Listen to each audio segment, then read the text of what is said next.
कुछ दिन पहले मेरे अंकल की तबीयत खराब हो गई थी, जिसकी वजह से हॉस्पिटल में एडमिट हो गए थे और मैं उनसे मिलने के लिए हॉस्पिटल कल के व्लॉग में पहुंचा था। तो सवाल है, क्या आज मैं अंकल से मिल पाऊंगा?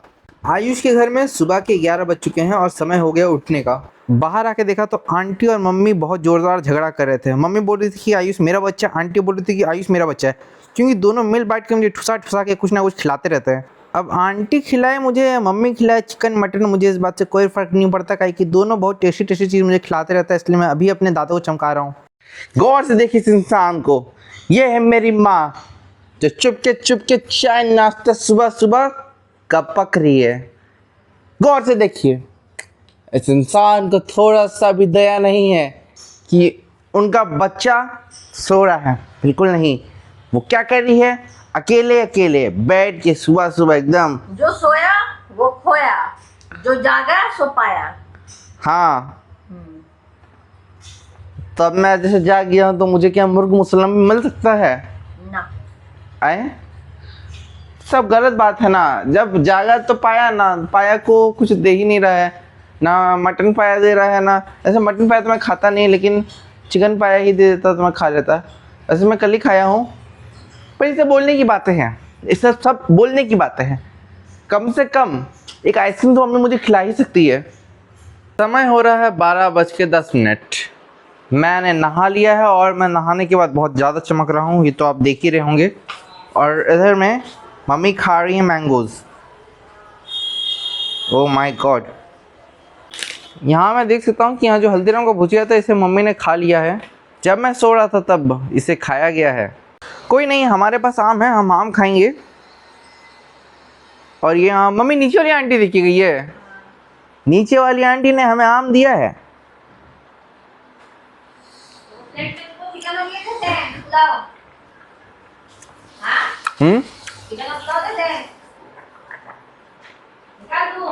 दे दो।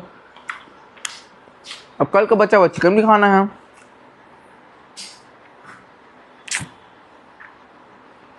पाम एकदम सही, एकदम मीठा मीठा। ये मेरा कल का, और दो नहीं, ये है कल का बचा हुआ चिकन, जिसे आज मुझे ख़त्म करना है। अब ये सब तो करना पड़ता है ना, आप जब इन घर में हो तो।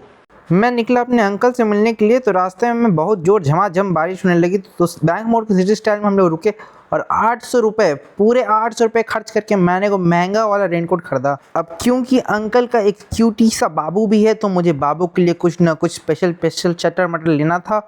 बच्चे के बहाने मैंने अपने लिए भी थोड़ा चॉकलेट वॉकलेट खरीदा लिया। मैं झरिया पार करके भागा जा रहा था जहाँ पे मैं पहले रहता था, और मैं देख रहा था कि यहाँ पे भाई लोग माइनिंग करके पहाड़ बना दिए हैं। मतलब अगर यहाँ पे बर्फ गिर जाए तो हिल स्टेशन से कम नहीं लगेगा, ऐसा सीन मतलब अब हो गया था।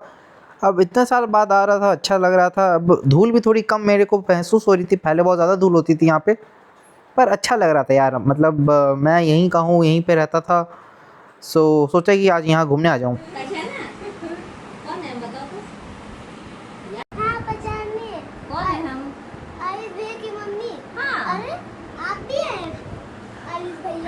आयुष भैया की मम्मी भी आए हुए, हम लोग रोमेन से मिलने के लिए आए हुए।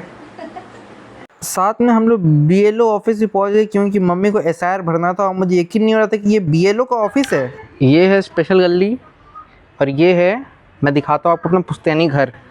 ठीक है, घर से अंदर घुसे और ये हम लोग का मतलब पुश्तैनी घर है। ये सीढ़ी इससे मेरे को मेरे भैया ढकेल दिए थे जब मैं छोटा था। तो मैं ऊपर से दिखाता हूँ थोड़ा कि क्या है इधर का सीन। सो ये वाला जो साइड है ये मेरे भैया लोग का है, और जो ये वाला है, और ये मेरे दादा का हिस्सा वाला प्रॉपर्टी है। और यहाँ से सीढ़ी है ऊपर जाने का। तो ऊपर मेरे भैया और मैं जाते थे, और भैया मुझे बोलते थे कि आयुष चल यूएफओ का फ़ोटो खींचेंगे, इसका फ़ोटो खींचेंगे, उसका फ़ोटो खींचेंगे। तो बहुत हम लोग खुराफाती किए हैं। यहीं से मुझे ढकेल के भैया गिराए थे, मैं माथा फूट गया था, भैया को आंटी पूरा पटक पटक के मारी थी, तो मज़ा आ गया था मुझे। तो चलो भाई, मेरे को भैया गिराए हैं तो, लेकिन अभी भैया में अच्छा बनता है। उन्हीं के साथ मैं दिल्ली गया था, वो तो मेरे सोनू भैया। और ये तो पुश्तैनी घर आप देख ही सकते हैं। तो भैया पहले मछली रखते थे अपने घर पे, पर यहाँ पे अभी सिर्फ मेरी एक पुश्तैनी दादी रहती है। इधर है मम्मी जी, यहाँ हम लोग का नाश्ता निकला है और इधर है मेरी दादी जी, मेरी प्यारी दादी। मेरी दादी और सौरभ जोशी की दादी में लड़ाई हुई तो मेरी दादी जीत जाएगी, मैं बता सकता हूँ। ये है मेरी दादी जी और मैं इनका प्यारा पोता हूँ।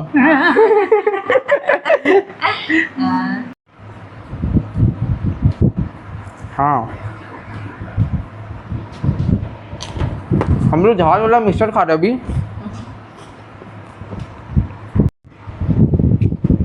ये है हमारा पुश्तैनी घर का रूम, ये पुश्तैनी चेयर बैठने का, ये भी पुश्तैनी, सब हमारे घर में पुश्तैनी ही पुश्तैनी है। मैंने आपको अपनी दादी से तो मिलाया, अब मैं दिखाता हूँ मेरे भैया का घर कहाँ है। सो इधर जेलगोड़ा का इधर पुलिस स्टेशन है और इधर में एक डॉग का शॉप है जो भैया रेंट पे दिए हुए हैं, और इधर में भैया का घर।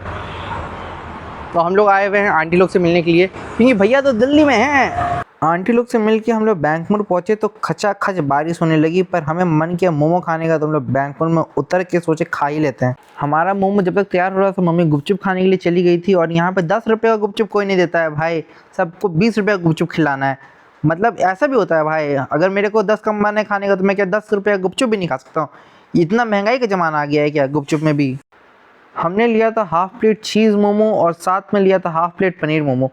अब मैं पनीर मोमो और चीज़ मोमो इस दुख में खा रहा था कि बिट्टर अंकल मुझसे मिले नहीं। मैंने बहुत ट्राई किया उनसे मिलने का, पर वो कहीं और ही थे। तो ऐसा हुआ कि कल के ब्लॉग में मैं अंकल से मिलने हॉस्पिटल तो गया था, पर अंकल हॉस्पिटल में मिले नहीं, और आज मैं उनके घर गया तो घर पे भी नहीं थे।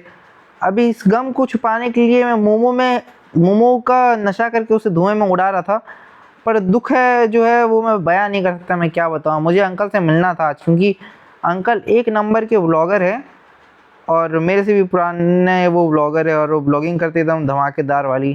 फ़िलहाल के लिए आप चीज़ मोमो को ही देख लीजिए, थोड़ा लालच महसूस कीजिए, क्योंकि मैं कुछ और कर नहीं सकता भैया। अब लालची लग रहा है आपको तो लगेगा ही। तो इस मोमो शॉप की लोकेशन के बारे में थोड़ा सा बताता हूँ मैं। तो इधर आप सीधे देखेंगे तो उधर मंदिर है, और इस साइड में आएंगे तो ये दुकान है, इसके बगल में फ्रैंकी डोसा वोसा मिलता है। पर ये मेरी बहन का फेवरेट शॉप है तो मेरा भी है। मैं अभी पेट्रोल पंप में पेट्रोल भी भरा लिया हूँ, और किसका बाप मुझे नहीं रोक सकता आज बिट्टू अंकल से मिलने के लिए। ये देखो टंकी मैंने देखो फुल करा ली है टंकी, मैं और मम्मी, और जा रहे आज तो बिट्टू अंकल से मिल के रहेंगे चाहे कुछ भी हो जाए। इधर है बेला बुआ, इधर है अपने बिट्टू अंकल, जिनसे मिलने के लिए हम लोग बस इधर से उधर बस घूम रहे। कितना दिन से परेशान था वो। निकल रहा था। अंकल जी भी ब्लॉगर है, मैं भी ब्लॉगर हूँ। मैं तो अब हम लोग सब कुछ कर रहे हैं। अभी ब्लॉग नहीं बना रहे, तबीयत मेरा खराब है 1-1.5 महीना से, जिसके कारण ब्लॉग नहीं। पर ये हम लोग कोलैबोरेशन हो गया आज पहली बार। हाँ पहचान रहा है। हाँ लियोन इधर देखो, उधर ब्लॉग बन रहा है। ये भी हमें पहचानता है। उधर रोमन पूरा इतना तक ब्लॉग। रोमिन भी मिल गया है, लियोन भी मिल गया है, दोनों भाई मिल गए आज एक ही दिन में। की मम्मी है, ये आयुष भैया है, हम इसका वीडियो देखते हैं। ये दिल्ली गया हुआ था ना, पूरा बोल रहा है दिल्ली गया काम करने। हाँ काम करने दिल्ली गया बोल रहा है। फिर मेरे रॉबर्ट अंकल भी वहीं पे थे, तो उन्होंने लेके आया समोसा हम सब के लिए, और हमने की समोसे वाली पार्टी। आज बहुत दूर का लंबा सफर करने के बाद मैं फाइनली अपने घर पहुंचा हूं, और घड़ी का समय आयुष के घर की घड़ी में 9:10 होने को हैं। डिंग डिंग डिंग डिंग।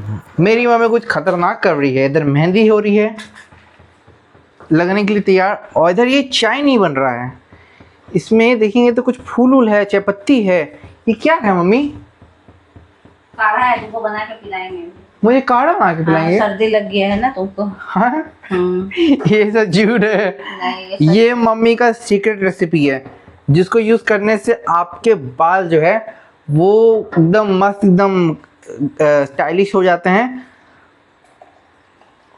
ये वो सीक्रेट रेसिपी है जो मम्मी किसी को नहीं बता रही, मुझे भी नहीं बता रही है, उनका बच्चा फिर भी नहीं बता रही कि मुझे भी बता दे, मेरे भी बाल पक रहे हैं, सफ़ेद हो रहे हैं, पर मम्मी नहीं बता रही।